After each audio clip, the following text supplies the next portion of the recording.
This happened a little bit ago, about a month, and it was a bizarre experience to say the least.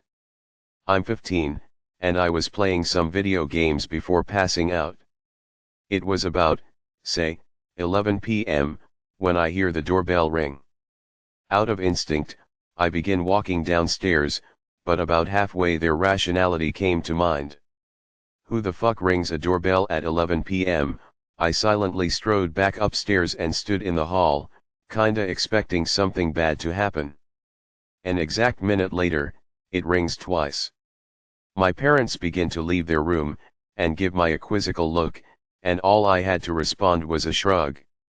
Then he starts banging on the door. My mother jumps at the first bang, and my father's eyes widened, but more in confusion than fear. He decided to go downstairs and peep through the view hole. It was our neighbor. My dad hesitantly opened the door, and I could hear my father's voice tremble slightly. "Hey, what do you need?"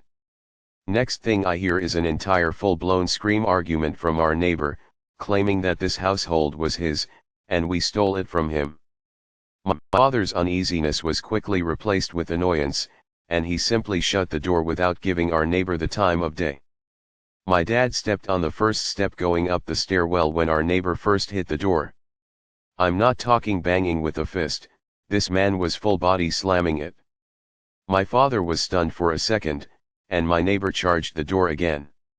This time, we began to hear the splintering of wood. Everyone reacted at once.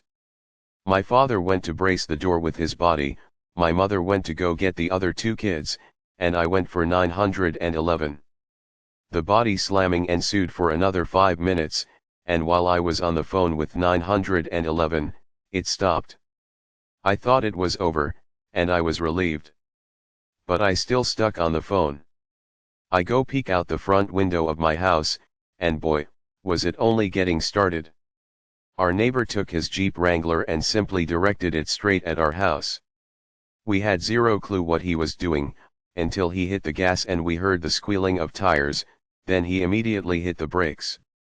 He was trying to scare us out of the house.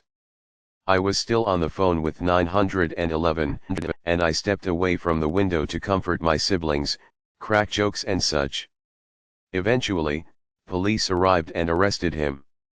The next morning, I left for school, still shaken from the night before. I stepped onto our front steps, and saw tire marks leading up to our front door. The lunatic actually nearly rammed our door down with his car. I really never want to see this cunt ever again, but he lives directly to my right. Fuck my life. Edit alright, I don't know if he has a mental illness or not, I'm sorry. And no, I'm not going to physically harm him via blade nor bullet. Stop suggesting that. Edit no, I do not care if he had threatened us, the situation was resolved with no one harmed. Stop saying my father should have hurt anyone. There was no need, rationality over emotion. And no, not even I trust my guardians with a firearm. I would probably be the best candidate for it, but I doubt my father will buy a gun and rely on his 15-year-old son to use it. Best that I wait until I'm of age.